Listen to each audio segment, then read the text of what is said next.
Okay students, तो आज हम अपना टॉपिक कंटिन्यू करेंगे बैलेंस इंस्टीट्यूशनल डिज़ाइन। ठीक है, बैलेंस इंस्टीट्यूशनल डिज़ाइन।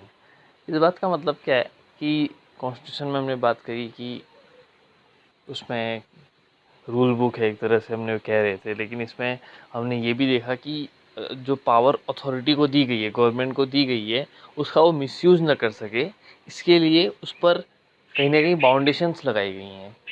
ठीक है, constitutions are often subverted not by the people but by small groups who wish to enhance their own power. Well-crafted institutions fragment power in society intelligently so that no single group can subvert the constitution.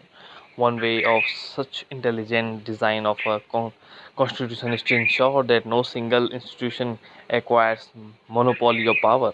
This is often done by fragmenting power across different institutions. The Indian Constitution, for example, horizontally fragments power across different institutions like the legislature, executive, the judiciary, and even independent statutory bodies like the Election Commission. This ensures that even if one institution wants to subvert the constitution, others can check its transgression. An intelligent system of check and balances has facilitate the success of the Indian constitution.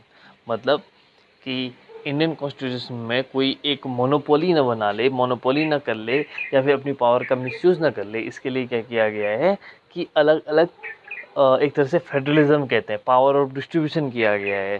कैसे? Legislature, executive और judiciary, इन तीन parts में हमने चीज़ों को अपने जो power making है इसको डिवाइड किया गया है। ठीक है, अब अगर लेजिस्लेचर का काम क्या है? रूल्स बनाना। एग्जीक्यूटिव का काम क्या है? उन रूल्स को एग्जीक्यूट करना। और जुडिशरी का काम ये चेक करना है कि वो लेजिस्लेचर और एग्जीक्यूटिव द्वारा बनाया गया जो काम है, लेजिस्लेचर द्वारा बनाई गई जो रूल है, क्या वो वैलिड है, ये चेक करना। ठीक है, तो ऑब्वियस है कि अगर लेजिस्लेचर सही रूल नहीं बनाएगा तो जुडिशरी वहाँ पर उस पर बाउंडेशन लगा देगी। और ऐसे ही बहुत सारे जैसे इलेक्शन कमीशन है, ठीक है, इंडिपेंडेंट स्टैट्यूटरी बॉडीज़ हैं। ठीक है, other important aspect of intelligent institutional design, there is a constitution must strike the right balance between certain values, norms and procedure as authoritative and at the same time allow enough flexibility in its operation to adapt to changing needs and circumstances. To rigid a constitution is likely to break under the weight of change. A constitution that is one another hand too flexible will give no security, predictability or identity to a people. तो इस constitution में एक बहुत अच्छी खास बात ये है कि इसमें चेंजेस किए जा सकते हैं। जो हमारे कॉन्स्टिट्यूशन मेकर्स थे उन्होंने इस बात को ध्यान में रखा कि जो समय बदलेगा, time will change, so obvious है there will be need of change. ठीक है, कॉन्स्टिट्यूशन में भी चेंज करने की ज़रूरत होगी। तो उन्होंने कुछ कॉन्स्टिट्यूशन भी इस तरह से बनाया कि जो बहुत ज़्यादा हार्ड भी नहीं था, बहुत ज़्यादा सॉफ्ट भी था, मीन्स हार्ड और सॉफ्ट का मिक्सचर था। ठीक है, तो ताकि उसमें चेंजेस भी हो सकें। तो हम देखते हैं इतने सारे अमेंडमेंट होते हैं, तो इसी वजह से होते हैं कि कॉन्स्टिट्यूशन ने अपने आप को थोड़ा सा सॉफ्ट रखा है, जिसकी वजह से उसमें चेंजेस हो पाते हैं। इसीलिए इसको एक तरह का लिविंग डॉक्यूमेंट भी कहा जाता है। ठीक है, आप यहाँ पे देख सकते हैं एक कार्टून दिखा रखा है, इराकी कॉन्स्टिट्यूशन दिखा रखा है, जो आपका जो कार्ड्स हैं उनके बेसिस पे बना रखा है। तो ऑब्वियस है ये ज़्यादा मजबूत नहीं होगा, ये ढह जाएगा, गिर जाएगा। ठीक है, now the most important topic of today's chapter, how was the Indian Constitution made? कैसे इंडियन कॉन्स्टिट्यूशन बना? ठीक है, ये सबसे इम्पोर्टेंट होने वाला है आज का टॉपिक। इसमें काफ़ी सारे आपको फैक्ट भी मिलेंगे, ठीक है, और चीज़ें कनेक्ट हो पाएंगी।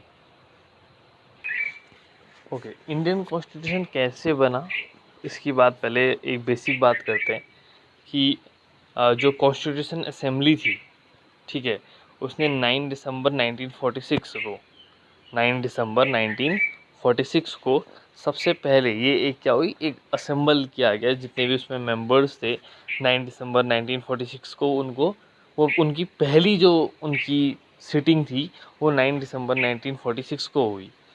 ठीक है, और अगर हम बात करें उस टाइम पे जो इनके टेम्प्रेरी प्रेसिडेंट चुने गए थे वो थे डॉक्टर सच्चिदानंद सिन्हा। ठीक है, कुछ फैक्ट हैं, इनको भी आप लर्न करते हुए चलेंगे। ठीक है, तो जो फर्स्ट सिटिंग हुई 9 दिसंबर 1946 को कॉन्स्टिट्यूएंट असेंबली की, ठीक है, उसके जो आपके टेम्प्रेरी प्रेसिडेंट थे वो थे सच्चिदानंद सिन्हा। ठीक है, और फिर उसकी जो सेकेंड सिटिंग हुई 11 दिसंबर 1946 को, उस टाइम पे कौन थे, डॉक्टर राजेंद्र प्रसाद को परमानेंट प्रेसिडेंट बना दिया गया। ठीक है, इस बात को याद रखना है कि 9 दिसंबर 1946 को कॉन्स्टिट्यूएंट असेंबली की जो पहली सिटिंग हुई, ठीक है, उसमें जो टेम्प्रेरी प्रेसिडेंट थे वो थे सच्चिदानंद सिन्हा, और फिर 11 दिसंबर 1946 को परमानेंट कौन चुन लिए गए, डॉक्टर राजेंद्र प्रसाद। और ये डॉक्टर राजेंद्र प्रसाद हमारे बाद में जाके फर्स्ट प्रेसिडेंट भी बनते हैं, इंडिया के फर्स्ट प्रेसिडेंट। और इसमें जो कॉन्स्टिट्यूशनल एडवाइज़र थे वो थे हमारे BN राव। ठीक है, जो कॉन्स्टिट्यूशनल एडवाइज़र थे वो थे BN राव। अब यहाँ पर को बात है कि कैसे क्वेश्चन बना। Let us find out how the Indian Constitution was made.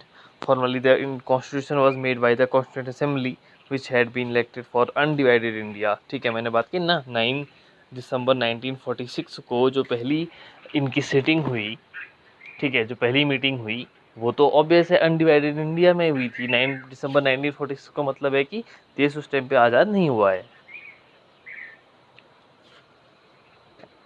and reassembled as Constituent Assembly for Divided India on 14 अगस्त 1947। और 14 अगस्त 1947 को फिर रीअसेंबल हुई है। तो अब आपको समझ सकते हो कि यहाँ पर को कुछ चेंजेस आएंगे, क्योंकि अगर 9 दिसंबर 1946 को पहले असेंबल हुई, फर्स्ट मीटिंग हुई, तो उसमें तो मेंबर्स पूरे ऑल ओवर इंडिया के होंगे, लेकिन जब 14 अगस्त 1947 को रीअसेंबल हुई तो उसमें क्या हो जाएंगे, वो अलग हो जाएंगे। ठीक है, थोड़ा कम मिलेंगे उसमें। ठीक है, तो अब बात करते हैं आगे। इस members were elected by indirect election by the member of the provisional legislative assembly that had been established in 1935। तो 1935 में जो प्रोविजनल लेजिस्लेटिव असेंबलीज सेलेक्ट किए गए थे उन्हीं के मेंबर्स उसमें इलेक्ट किए गए। इनडायरेक्ट इलेक्शन था। ठीक है, यहाँ दो तरह का इलेक्शन होता है, डायरेक्ट इलेक्शन और इनडायरेक्ट इलेक्शन। इसको आगे जाके आप फर्दर चैप्टर्स में, जो आगे चैप्टर्स है उसमें देखेंगे। ठीक है, डायरेक्ट इलेक्शन ऐसे इलेक्शन जिसमें हमने डायरेक्ट वोट दिया हो, पब्लिक जहाँ पर डायरेक्ट वोट दे रही है, that is called direct election. But indirect election is where we are not electing them as directly. ठीक है, वहाँ पर हमारे रिप्रेजेंटेटिव्स चुनते हैं उनको। ठीक है, तो that is called indirect election. जैसे आपका प्रेसिडेंट का इलेक्शन होता है, इनडायरेक्ट इलेक्शन है। ठीक है, सिंगल ट्रांसफरेबल वोट से के मेथड से होता है। The Constituent Assembly was composed roughly along the lines suggested by the plan proposed by the committee of the British cabinet known as the cabinet mission according to this plan। ठीक है, तो जो cabinet mission के time पे cabinet mission ने जो constituent assembly के member fix किए थे वही मेंबर इसमें थे। ठीक है, each province and each princely state of group state were allotted seats proportional to their respective population roughly to the ratio 1:10 lakh। As a result, the provinces were to elect 292 members while the princely state were allotted a minimum of 93 seats। अब ये समझिए कि 1946 के time पे, जिस time पे ये constituent assembly बनाई जा रही थी, उसके लिए जो मेंबर्स थे उनको किस रेशियो में लिया गया था। सबसे पहले तो उनको 1:10 लाख पे एक रिप्रेजेंटेटिव था। ठीक है, अब ये इनडायरेक्ट इलेक्शन से हुआ था। ठीक है, सिंगल ट्रांसफरेबल वोट। ठीक है, इसमें ये आप आगे जाके इसको हम पढ़ेंगे कि कैसे होता है। अभी सिर्फ ये मान के चलिए दो तरह के वोटिंग होते हैं, one is a direct election and the other one is a indirect election. Indirect election में हम जैसे प्रेसिडेंट का इलेक्शन मान लो, ठीक है, that is a pure example of indirect election. ठीक है, सिंगल ट्रांसफरेबल वोट से। तो यहाँ पर को क्या था कि 10 लाख पे एक रिप्रेजेंटेटिव था, और उस टाइम पे अगर मैं पॉपुलेशन कहूँ तो I think if I am not wrong 39-40 crore के आसपास इंडिया की पॉपुलेशन थी। So as a result, the provinces that were under direct British rule were to elect 292 members, while the princely states were allotted a minimum of 93 seats. तो total आप देख सकते हैं 292 और 93 टोटल सीट्स यहाँ पर को हो जा रही हैं। 292 आपके जो ब्रिटिश रूल के थे, और जो 93 सीट्स थी जो जिनको रजवाड़े हम कहते हैं उनमें से आते थे।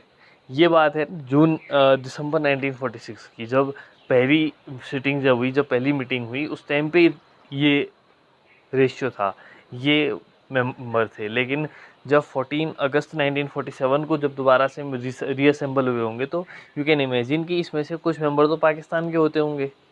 अब उस टाइम ना जो डिवाइडेड इंडिया के होंगे, तो ऑब्वियस है कि कुछ मेंबर तो वहाँ पर से आ रहे होंगे जो हिस्सा पाकिस्तान का था। तो ये बाद में क्या हो गई, इनकी संख्या कम हो गई, नंबर ऑफ मेंबर्स कम हो गए।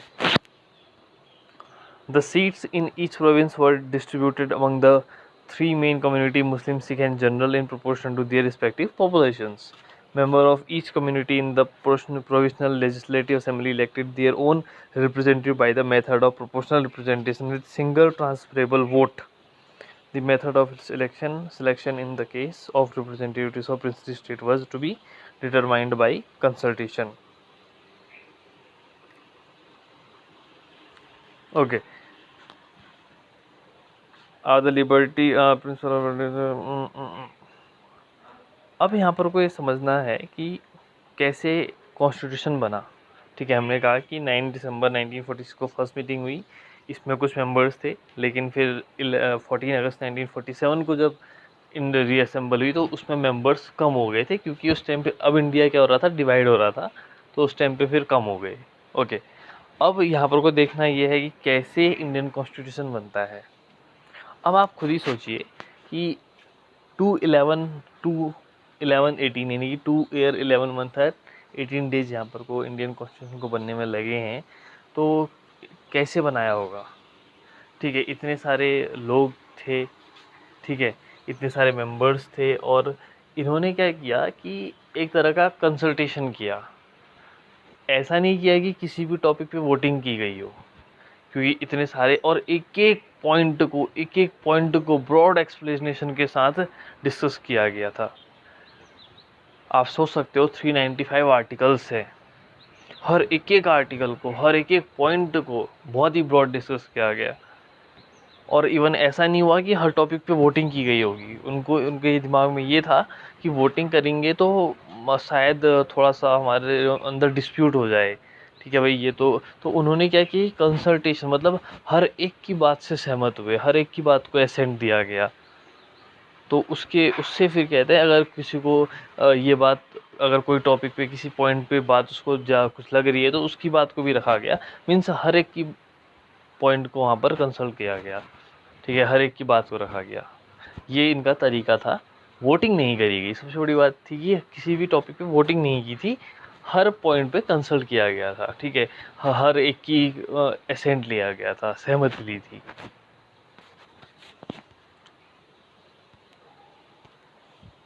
Composition of the Constituent Assembly. As a consequence of the partition under the plan of 3 June 1947, those members who were elected from territories which fell under Pakistan ceased to be members of the Constituent Assembly. जो मैंने बात करी कि जो आपकी जब 3 जून 1947 को Mountbatten ने बताया कि भाई इंडिया अब डिवाइड हो जाएगा, पाकिस्तान और इंडिया दो प्रोविंस में, ठीक है, दो स्टेट में।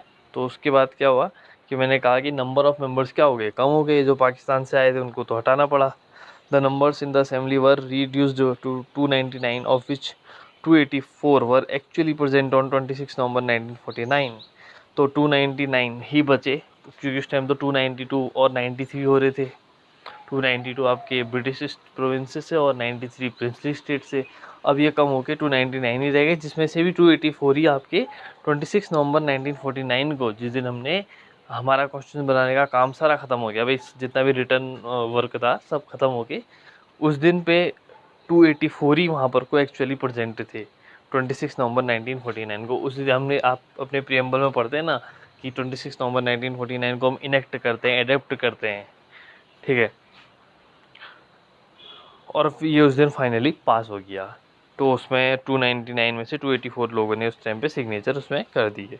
The constitution was thus framed against the backdrop of the horrendous violence that the partition unleashed on the subcontinent, but it is a tribute to the fortitude of the framers that they were not only able to draft a constitution under immense pressure but also learn the right lesson from the unimaginable violence that accompanied partition. The constitution was committed to a new concept of citizenship where not only would minorities be secure but religious identity would have no bearing on citizenship rights.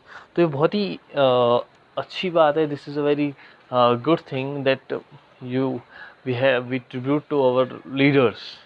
ठीक है, उन्होंने सोचो कि जिस time पे ये constitution बन रहा था, ठीक है, in that time it was a partition time also.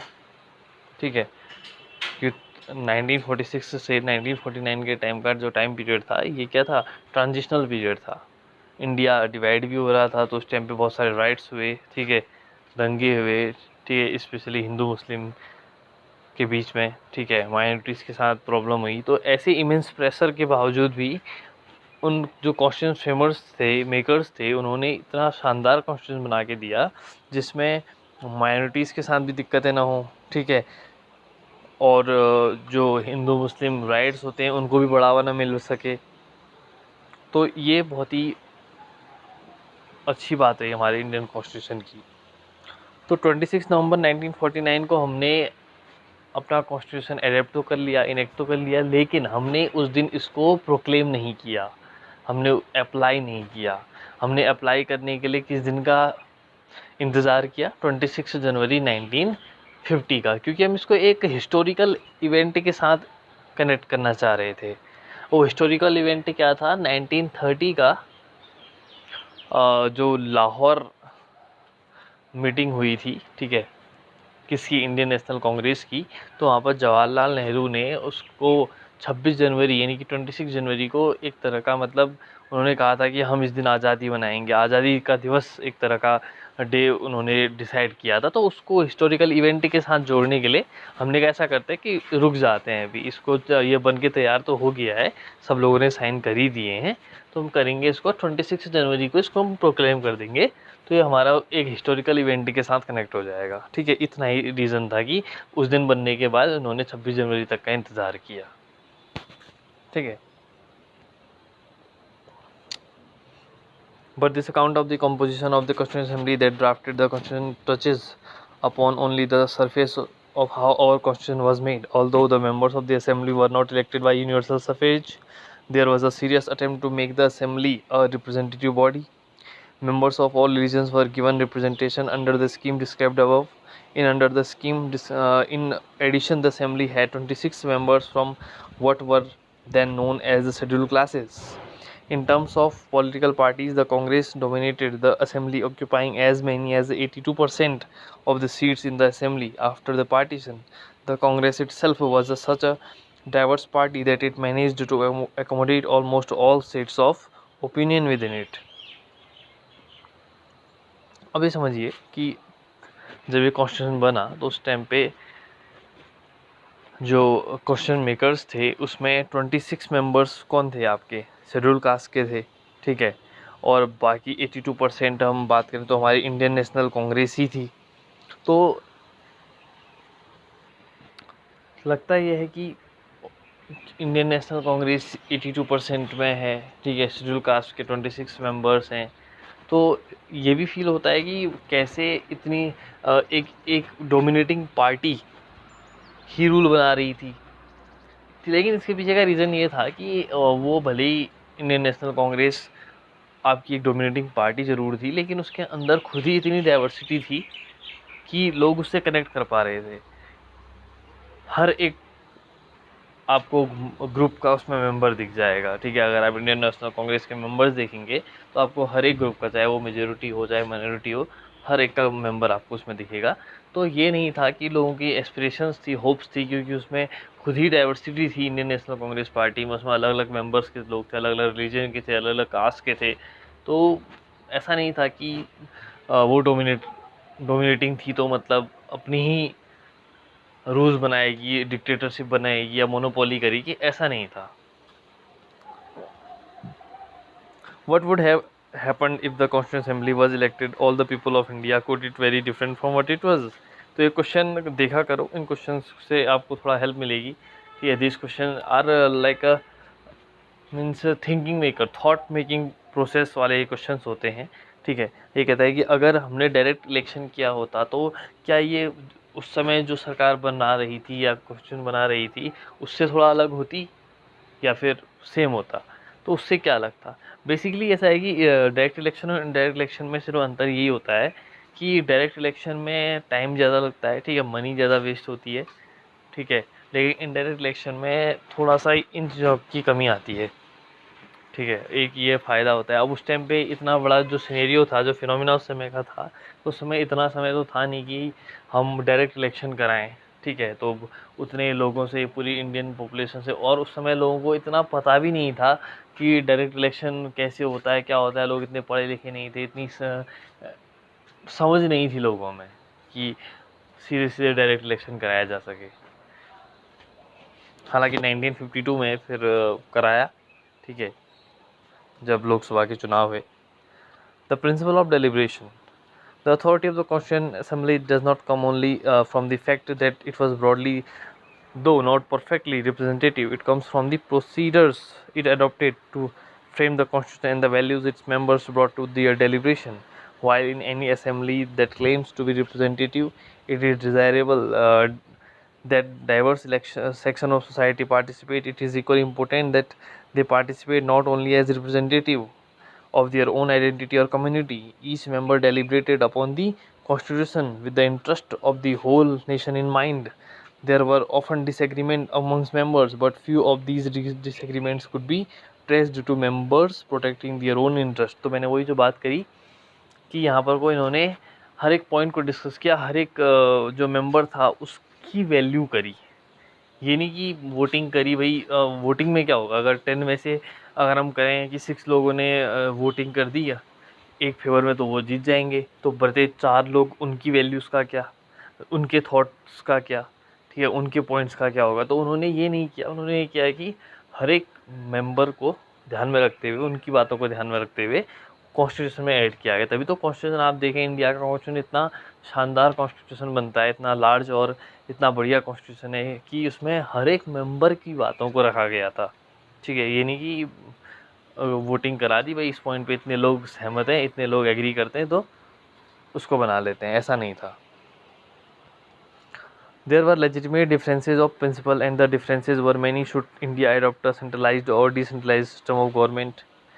What should be the relation between the states and the center? What should be the powers of the judiciary? Should the constitution protect property rights? Almost every issue that lies at the foundation of a modern state was discussed with great sophistication. Only one provision of the constitution was passed without virtually any debate: the introduction of universal suffrage, meaning that all citizens reaching a certain age would be entitled to be voters irrespective of religion, caste, education, gender, or income. So while the members of the felt no need at all to discuss the issue of who should have the right to vote, every other matters was seriously discussed and debated. Nothing can be better testament to the democratic commitment of this assembly. Means वही कि सारी चीज़ें discuss करी गई, हर एक point को discuss किया, हर एक की बात को वहाँ पर को रखा गया। ये इनका मेन था। तो कॉन्स्टिट्यूंट असेंबली का आपको ये याद रखना है कि कॉन्स्टिट्यूंट असेंबली में कोई भी रूल वोटिंग के ज़रिए पास नहीं हुआ था। ठीक है, वो क्या था कि डिस्कस करने के बाद, डेलिब्रेशन कह सकते हो। The Constitution drew its authority from the fact that members of the Constituent Assembly engaged of what one might call public reason. The members of the Assembly placed a great emphasis on discussion and reason argument. They did not simply advance their own interest. Okay, this is the same thing. Okay, तो अब बात कर लेते हैं थोड़ा सा कुछ fact की। ठीक है, तो वही पहली बात तो 9 दिसंबर 1946 को फर्स्ट मीटिंग हुई, रीअसेंबल हुए आपके 14 अगस्त 1947 को। और जो इनके टेम्पररी प्रेसिडेंट थे वो थे सच्चिदानंद सिन्हा, और जो परमानेंट प्रेसिडेंट थे राजेंद्र प्रसाद, डॉक्टर राजेंद्र प्रसाद, जो आपके फर्स्ट प्रेसिडेंट भी बने लास्ट में, और जो कॉन्स्टिट्यूशनल एडवाइज़र थे वो थे BN राव।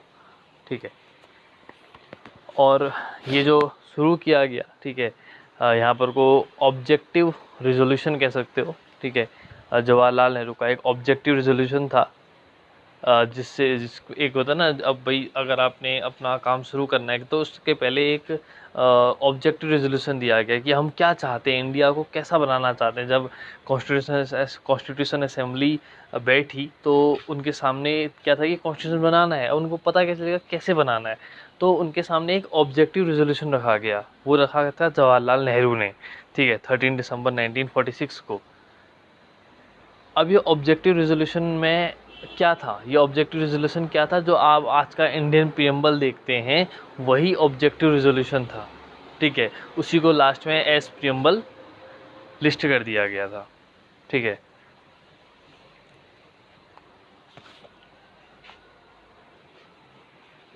इंडियन कॉन्स्टिट्यूशन जब बना तो उसमें अलग अलग कमेटी बनाई गई, अलग अलग कमेटी को अलग अलग काम दिया गया। ठीक है, मेनली 8 कमेटीज़ थी। ठीक है, उन कमेटीज़ को मैं बाद में आपको इसका पूरा लिस्ट भेज दूंगा। ठीक है, कौन कौन सी कमेटीज़ थी, उसके कौन कौन मेंबर्स थे, कौन उनके अध्यक्ष थे। ठीक है, तो वो उसको लास्ट में उसको बता दिया जाएगा। ओके, और इसमें बात करें तो अगर टोटल बात करी जाए तो 166 डेज तक इसमें आपका डिस्कशन हुआ। ठीक है, तो आप समझ सकते हैं कि अगर पार्टी में अगर वो नहीं होता कि एक तरह से कोलैबोरेशन नहीं होता तो इतने दिन तक डिस्कशन करना तो पॉसिबल ही नहीं था। ठीक है, the importance of public reason was emphasized in the mundane procedure of the assembly as well. The Constituent Assembly had 8 major committees on different subjects. Usually Jawaharlal Nehru, Rajendra Prasad, Sardar Patel, Maulana Azad और Ambedkar chaired these committees. These were not men who agreed with each other on many things. और ये वो लोग थे जो कभी एक दूसरे से बहुत कुछ पॉइंट्स पे कभी एग्री भी नहीं करते थे। आपने सुना होगा, अगर इतिहास आपने पढ़ा है, हिस्ट्री आपने देखी है, तो जवाहरलाल नेहरू और सरदार पटेल, इनके बीच में बहुत सारे ऐसे पॉइंट होते थे जिन पे वो एग्री नहीं करते थे, लेकिन उसके बावजूद भी आप देख सकते हो कि इतने बढ़िया तरीके से इन्होंने कॉन्स्टिट्यूशन बनाया। तो इसका मतलब था कि हर एक की वैल्यू को यहाँ पर को रखा गया, हर एक के जितने भी पॉइंट्स थे उनको वैल्यू किया गया था। ठीक है, Ambedkar had been a bitter critic of the Congress and Gandhi, accusing them of not doing enough for the upliftment of scheduled caste. तो अम्बेडकर हमेशा से गांधी और नेहरू के क्या थे, क्रिटिक्स थे। वो कहते थे कि ये शेड्यूल कास्ट के लिए सही काम नहीं करते हैं, तो ऑब्वियस था। और जबकि भीमराव अम्बेडकर तो लास्ट में कॉन्स्टिट्यूशन मेकर ही बने। ठीक है, मेन कॉन्स्टिट्यूशन बनाने का जो मेन, अगर आप किसी को क्रेडिट देना चाहोगे तो कौन थे, भीमराव अम्बेडकर ही थे। Patel and Nehru disagreed on many issues. Nevertheless, they all worked together. Each committee usually drafted particular provision of the constitution which were then subjected to debate by the entire assembly. Usually, an attempt was made to reach a consensus with the belief that provisions agreed to all would not be detrimental to any particular interest. Some provisions were subject to the vote, but in each instance, every single argument, query, or concern was responded to with great care and writing. The assembly met for 166 days, spread over 2 years and 11 months. Its sessions were open to the press and the public alike. और आप समझ सकते हैं कि ये इतने disagree करते थे एक दूसरे से, लेकिन हर एक जो कमेटी बनी हुई थी उनका एक एक प्रेसिडेंट था, एक एक इन्हीं में से एक एक प्रेसिडेंट था। ज़्यादातर कमेटीज़ के यही थे, जवाहरलाल नेहरू, सरदार पटेल, भीमराव अम्बेडकर, मौलाना आज़ाद। ठीक है, यही हर एक के लगभग ज़्यादातर कमेटीज़ के चेयरमैन यही थे। तो इन्होंने रूल्स बनाए, तो इनके रूल्स को ही हमने कॉन्स्टिट्यूशन में लिस्ट किया। ठीक है, जबकि एक दूसरे से क्या भी नहीं थे, ज़्यादा एग्री भी नहीं करते। तो आप सोच सकते हो कि हर एक की यहाँ पर को फीलिंग को तो इम्पोर्टेंस दी गई थी। ओके, और ज़्यादातर केस में इन्होंने डिस्कशन ही किया, कुछ आध केस हो सकते हैं जिसमें इन्होंने क्या किया हो, वोटिंग कराई गई हो। तो 166 डेज तक ये चला, टू अप्रोक्स 3 ईयर्स हम कह सकते हैं ऐसे। अब 166 डेज का ये मतलब नहीं है कि अब 2-3 ईयर्स तक रोज़ ही बैठ रहे हैं, रोज़ ही मीटिंग कर रहे हैं। नहीं, कुछ पर्टिकुलर डेज थे जिनमें ये हुआ, 166 डेज तक मीटिंग हुई, लेकिन ये समय पूरा कितना लगा, अप्रोक्स 3 ईयर्स। और ये ओपन था, प्रेस के लिए भी ओपन था, ठीक है, पब्लिक के लिए भी ओपन था।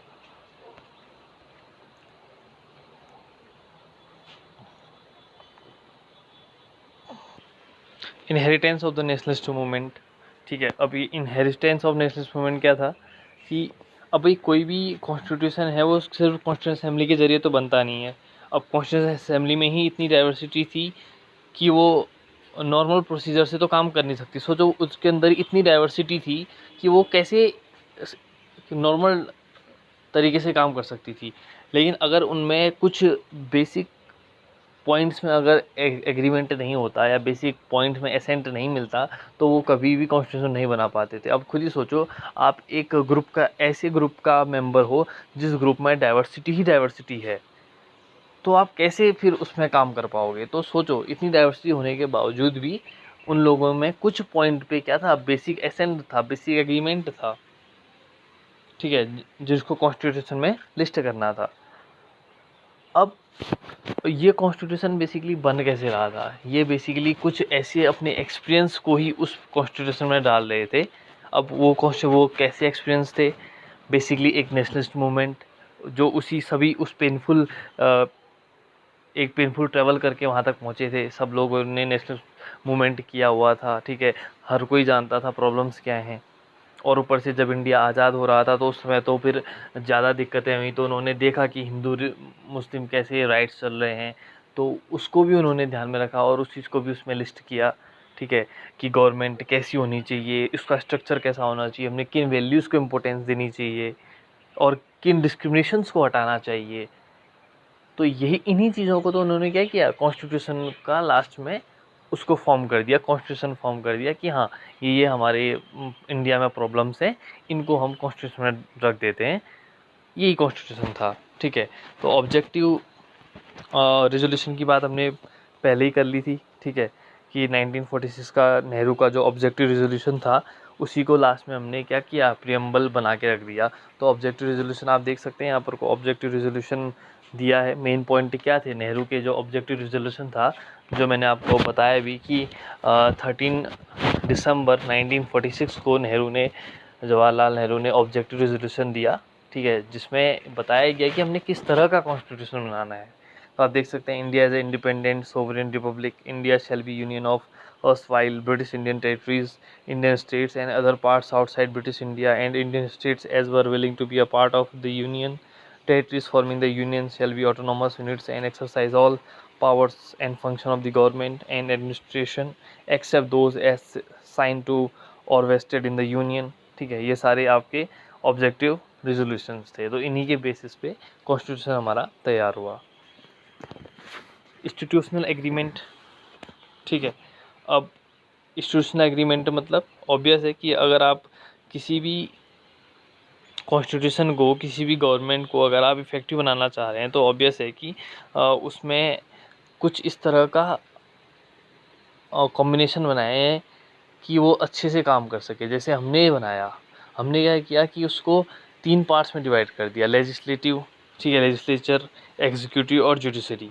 और इनके बीच में क्या हो, एक अच्छा कोलैबोरेशन हो, अच्छा एक और ये तीनों कुछ इस तरह से इनके काम डिसाइड किए गए कि ऐसा ना हो कि कोई भी ऑटोनॉमस बन जाए या फिर मोनोपोली बना ले, ठीक है, कुछ इस तरह से हमने इसको बनाया। The third factor ensuring effectiveness of a constitution is a balanced arrangement, ठीक है, हमने एक बैलेंस अरेंजमेंट किया of the constitution of institution of government. The basic principle is that government must be democratic and committed to the welfare of the people. The Constituent Assembly spent a lot of time on involving the right balance among the various institutions like the executive, legislature, and judiciary. This led to the adaptation of the parliament form and the federal arrangement, which would distribute government powers between the legislature and the executive on the one hand and between the states and the central government on the other hand. While evolving the most balanced most governmental arrangements, the makers of our constitution did not hesitate to learn from experiments and experiences of the other countries. Thus, the framers of the constitution were not averse to borrowing from other constitutional traditions. Indeed, it is a testament to their wide learning that they could lay their hands upon any intellectual argument or historical example that was necessary for fulfilling the task at hand. So they borrowed a number of provisions from different countries. तो Indian constitution जो makers हैं उन्होंने 60 countries, approximately 60 countries के constitution को study किया और उनमें से जो जो अच्छी बातें थी वो अपने कॉन्स्टिट्यूशन में रख दी। तो कभी लोग कहते भी हैं इसको, ये तो भाई बैग ऑफ बोरो है, उधार का थैला कह देते हैं इसको, ठीक है, इन्होंने अपना कुछ नहीं बनाया, कहते हैं सब पूरा दूसरे देशों से अडॉप्ट कर लिया। ऐसा नहीं था, और वैसे भी अच्छी चीज़ें कॉपी करना is not a bad thing, ठीक है। तो इंडियन कॉन्स्टिट्यूशन वही किया, जो जो अच्छी बातें थी दूसरे देशों की वो उठा ली। और ऐसा नहीं कि यही था, हमने कुछ चीज़ें तो उठाई, लेकिन जो 1935 के जो रूल्स थे, ठीक है, जो उस टाइम का एक्ट था, बाकी सारी चीज़ें हमने 1935 की भी एज इट इज़ रखी हुई है, ठीक है। आप यहाँ पे देख सकते हैं कि क्या क्या हमने इंडियन कॉन्स्टिट्यूशन में अदर कॉन्स्टिट्यूशन से लिया है, ठीक है। यहाँ पर कोई पूरा इसने ये है, बस ये ब्रिटिश कॉन्स्टिट्यूशन की बात करें तो first pass the post system, ठीक है, इसको भी हम आगे जाके देखेंगे first pass the post system क्या होता है। Parliamentary form of government, the idea of the rule of law, ठीक है, ये हमने ब्रिटिश कॉन्स्टिट्यूशन से लिया है। यूनाइटेड नेशन से देखोगे तो फंडामेंटल राइट्स है, पावर ऑफ जुडिशरी है, power of judicial review. Judicial review क्या होता है मैं आप बताऊंगा, आर्टिकल 13 में दिया गया है, ठीक है। इसको भी अब बाद में एक्सप्लेन हुआ, शायद मैंने फर्स्ट में इसको एक्सप्लेन किया हुआ था, ठीक है। अब आयरिश से देखोगे तो direct principle state policy, DPSP जिसको कहते हैं, ठीक है, वो आयरिश से लिया गया है। फ्रेंच से आप देखेंगे तो principle of liberty, equality and fraternity. Canadian से देखोगे तो कैसी फेडरल, ठीक है, कैसी फेडरल, ये हम बताएंगे इसके बारे में, कैसी फेडरल, ठीक है, ये अच्छा एक टॉपिक है। Form of government is federal system with a strong central government. कैसी फेडरल एक तरह से क्या है कि जिसमें ज़्यादातर जो ज़्यादा झुकाव है वो आपका सेंटर की ओर है, कुछ इस तरह की बात इसमें कह सकते हो, ठीक है। तो ये वाली बात भी आप नोट कर लेंगे बुक से, ओके, इसको आप अपने नोट्स का हिस्सा बना लेंगे।